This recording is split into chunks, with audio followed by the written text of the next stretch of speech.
Hello. Oh, hi Lisa.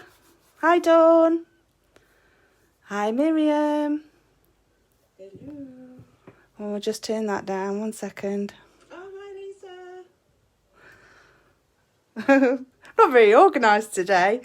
Oh dear. I've been out in the sun and yeah, getting a colour. Hi Dawny.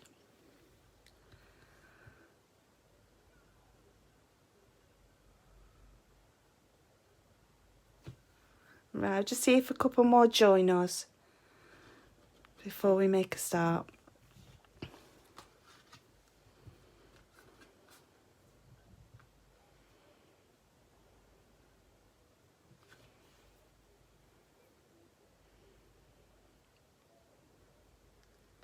Okie dokie.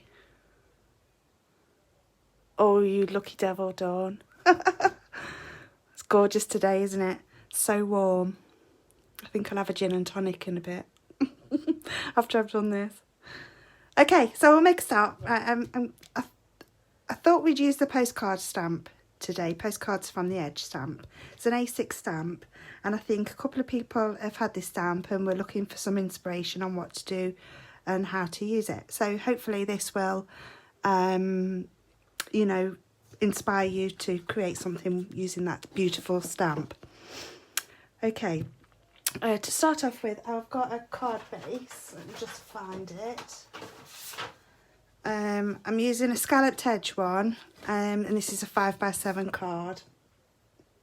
In fact, I didn't really want the scalloped. When I ordered them, I thought they were straight edge ones, but never mind.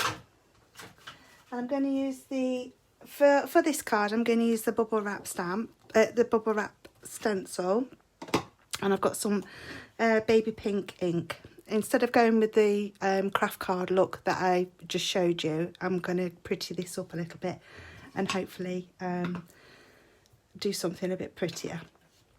So I'm just going to do the edges with the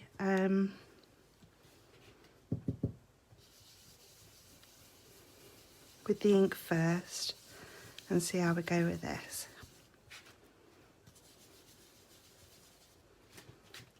Okay.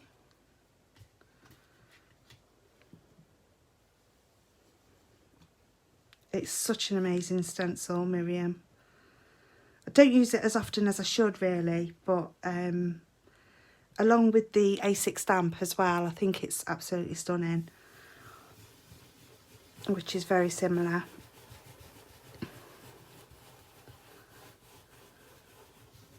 So don't be afraid to stencil straight onto your card base. You know, yeah, go for it. Just a little bit up in this corner. And a bit down here.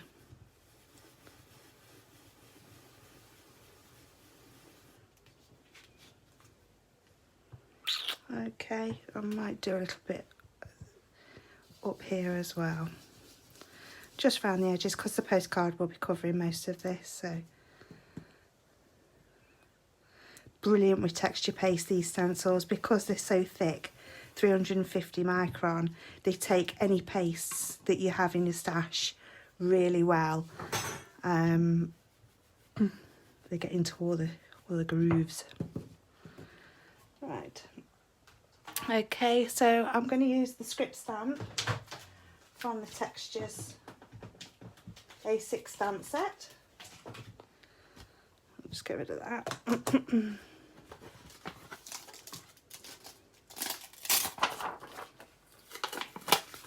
So I think every Facebook Live I've seen so far, I think nearly all the DT have used this one in every live. It's an amazing stamp. Okay, so I'm going to use a contrasting colour with this one, just to add a bit more texture.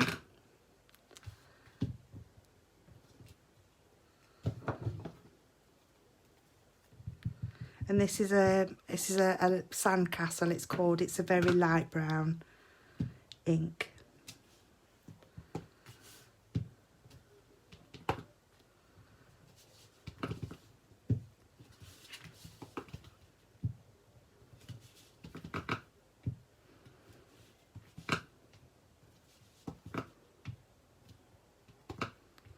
Okay. I think it's everybody's favourite. Do you mean the script stamp, Natasha? Because if you do, yeah, I think it's one of my favourites too.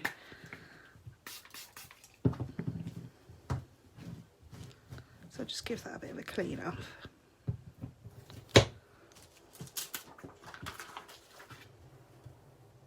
So has everybody been enjoying the sunshine today? It's gorgeous out there, isn't it?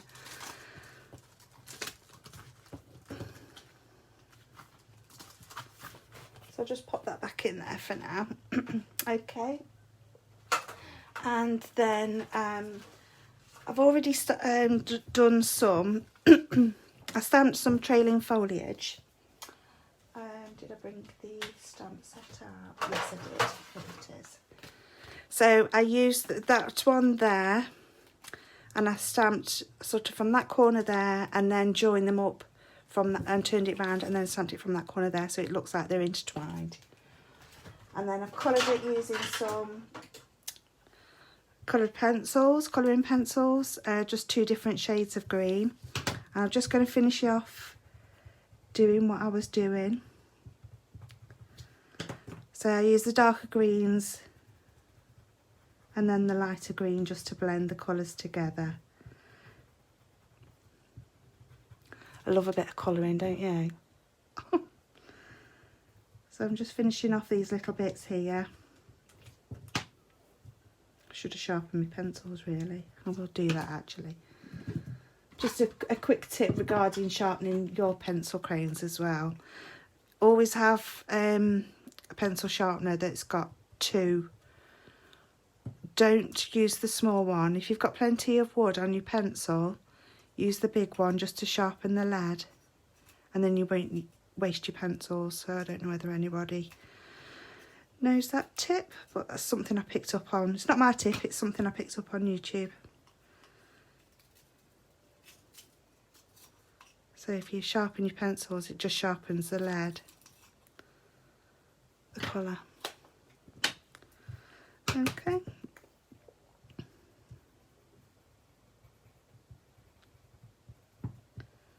So I'm just finishing off, like I say, just colouring in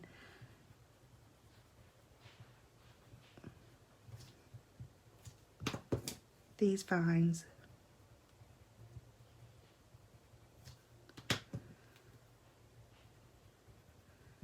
So relaxing, isn't it, to do a bit of colouring.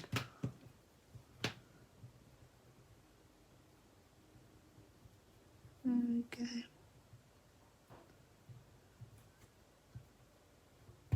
Oh, terrible pencils. Gonna have to sharpen this one now. Oh, I'll leave that one. Cheap and nasty pencils. I will get round to buying some polychromos at some point, just not yet. There we go. Just finish that off like that. I think I was applying a bit too much pressure, to be fair. There we go. Now for this, I need the postcards from the edge.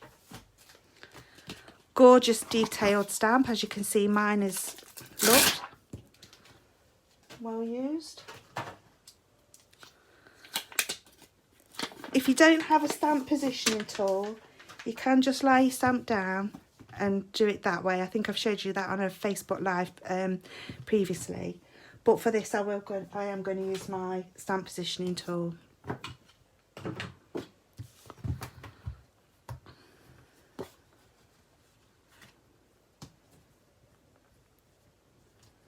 Just so I get it lined up and where I want it. I'm going to use a darker brown ink this time. This one's called Icing on the Cake.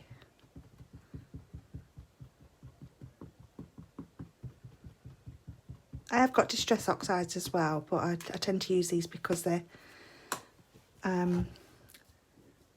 more of a pigment ink.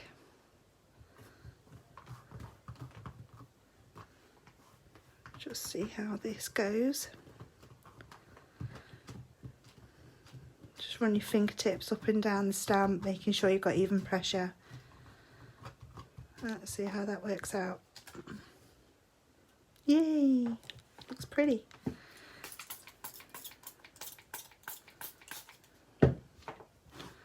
Just give that a bit of a wipe over.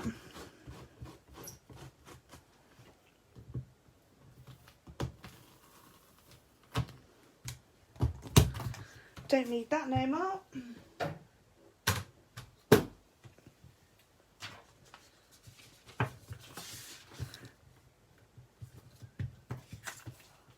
Don't know about you, but everything I use of Lisa's is so versatile, so easy to use, excellent quality. Okay, now we're going to, because there's no outside edge, I think Lisa showed you this in a demo previously. Because there's no outside edge of the stamp, you can distress this so easily. Okay, so always tear towards you, and this will expose the white core.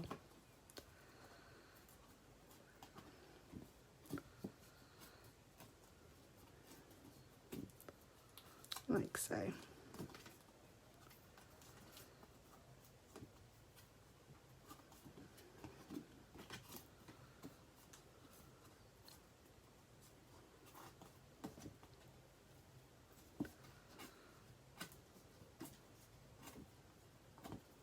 There we go. Sorry if I'm missing any questions, guys. I'll pick them up when we finish, if anybody's got any questions or want to ask me anything. And I'm sure one of the design team members will answer it if I can't. Okay, last edge. Just trying to keep it uniform, sort of a uniform size, but not perfect.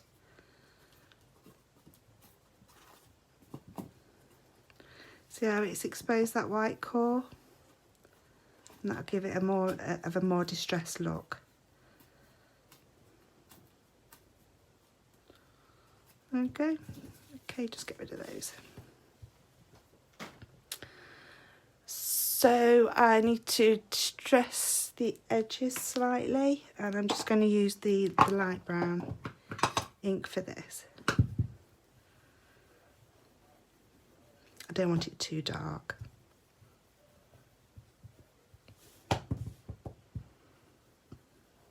This is just a makeup brush. It's an old makeup brush I don't use. I don't wear makeup very often these days.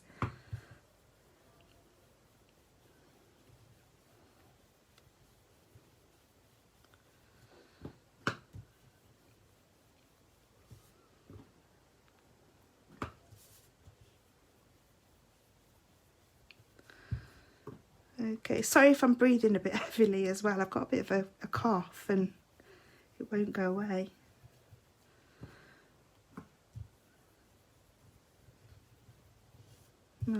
Yeah.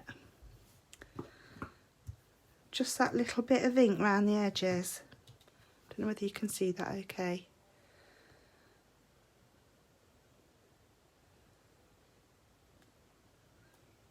Okay.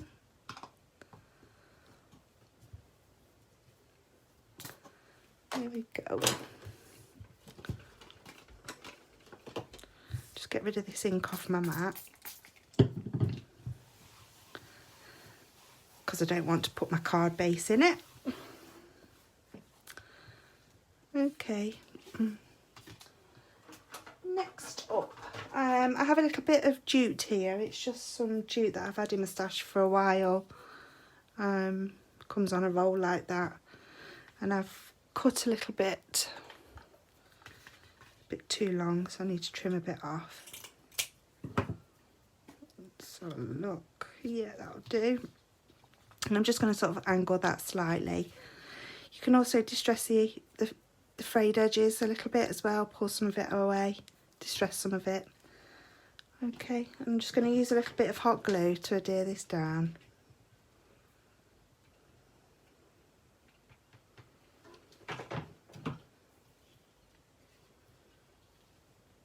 Watch your fingers.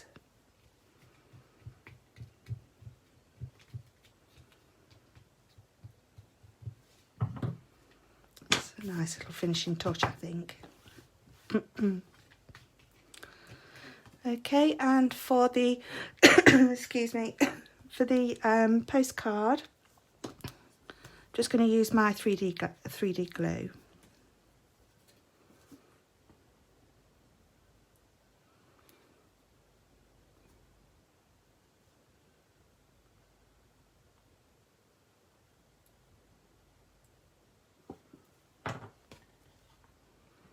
And place it on the wonk slightly.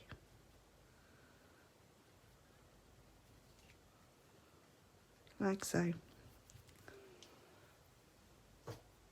Okay. I've got a bow here that I've cut out of organza ribbon. This is notorious for fraying at the edges, so I just use a lighter just to gently tap it against the flame. Don't leave it, and it'll seal those edges. And then a bit of hot glue there. You could add a bit of ribbon there as well if you wanted to.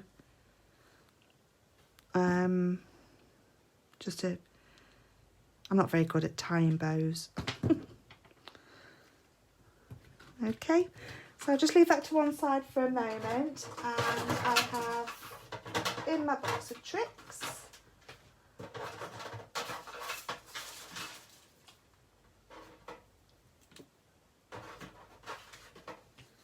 just have a bit of pink card here that I've used, and I'm going to be using bold words. I've separated my stamp set because with the bold words you get these gorgeous large sentiments there. You also get the sub-sentiments there. Well, I've separated mine because these come on here in a straight line. What I've done is stamp them as a whole. I've got a little piece of scrap acetate there. Taken the carrier sheet off, and I've put a bit of sticky tape on there, and then you can put that in your stamp positioning tool and stamp them as a stamp as one, and then just cut them out like that, and then you've got a load of sentiments there all ready to go. So that's another little tip. So sorry I've butchered the stamp set, Lisa, but I just thought it was a great tip. Yeah. So I'm going to be using, where's it gone? Sorry guys, 1 second.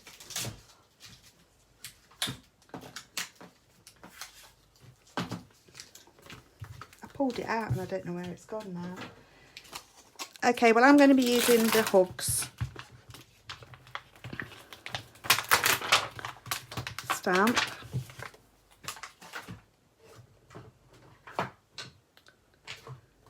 Okay, just get an acrylic block, put that on there.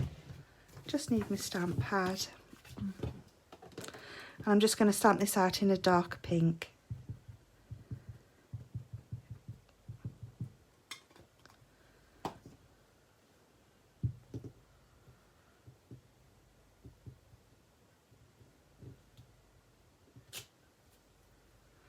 Beautiful. I'm just going to fussy cut this out. I'm not going to take too long doing it.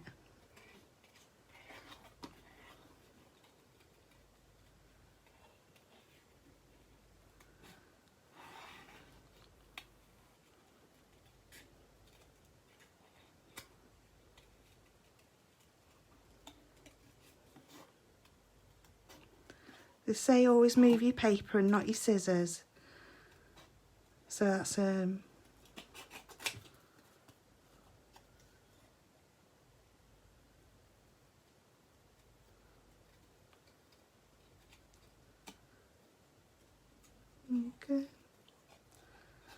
Just quiet, I am concentrating on what I'm doing.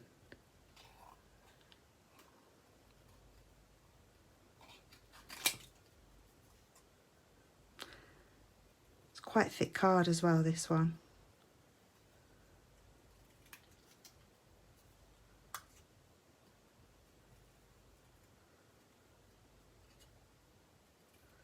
And the ink is still a little bit wet as well, so I don't want to get my fingers everywhere. Okay, that'll do for now. Just put them scraps down there. Okay.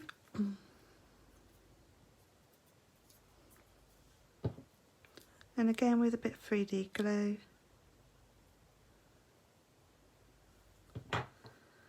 Just going to pop that on the edge of the postcard there. Oh, it's there. I found it. So I've got the sub-sentiment there, which says hugs and kisses. And I'm just going to dip that in the ink.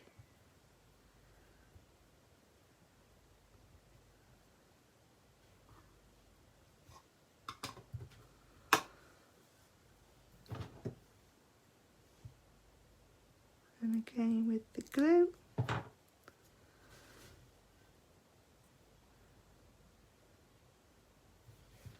And pop that there like that. What do you guys think? So I've got quite a few. I was practicing, obviously. I like to practice the cards I'm going to make on a live. So we've got one there that's quite grungy, obviously using the craft card, same design using the trailing foliage and the postcard stamp over the top, which I think is a nice effect. And then I've got one which is just a bit more plainer, craft card on white and using just brown inks and Special Friend on that one. I've actually heat embossed that one with Lisa's clear embossing powder.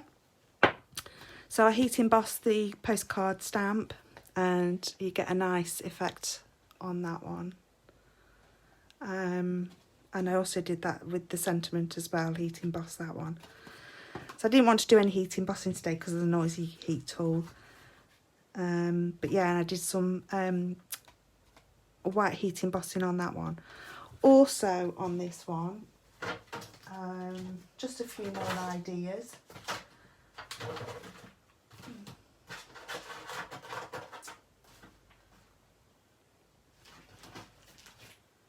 So I put everything out and I can never find, right. So I did a little bit of foiling as well. You probably can't see it. I don't know whether you can or not. I've got some like brown foil and I used a quickie glue pen and just did a few scribbles here and there of glue and then used the foil. So there's a little bit of foiling on here as well. So that grunged it up a little bit. That one's a bit more pretty, still a bit grungy but pretty. And then that one's a bit more plain. So I hope you've got some inspiration on how to use the postcard stamp. It's an amazing stamp, and obviously without that like I say, without that outside edge, you can distress it. You can also put some gems on it if you on them if you wanted to. I've got Lisa Horton gems. I've got my pickup tool, which I'm so pleased about. So I might put some gems on it as well a bit later on if I decide to or not. I haven't made up my mind yet. So yeah, that's it from me today. What have we got coming up? I think we've got some shows on Create and Craft coming soon. I think it's the 12th of June. Theme might be seasonal. Yeah, so we're going to have some amazing shows coming up on Create and Craft. 12th of June. I think the first show, please correct me if I'm wrong, is 7:30 AM. So get up early, grab a cup of coffee or a cup of tea or something stronger if that's your jam. And yeah, the May challenge, I believe, is still open. Is it still open? Dawn? Is it the last day? Last day of the challenge, I think, today. I don't even know what day it is. I think I've got a bit of sunstroke. Anyway, guys, I'm going to stop rambling. Have an amazing day. Be safe in the sun. And yeah, I'll catch you next week. Bye-bye.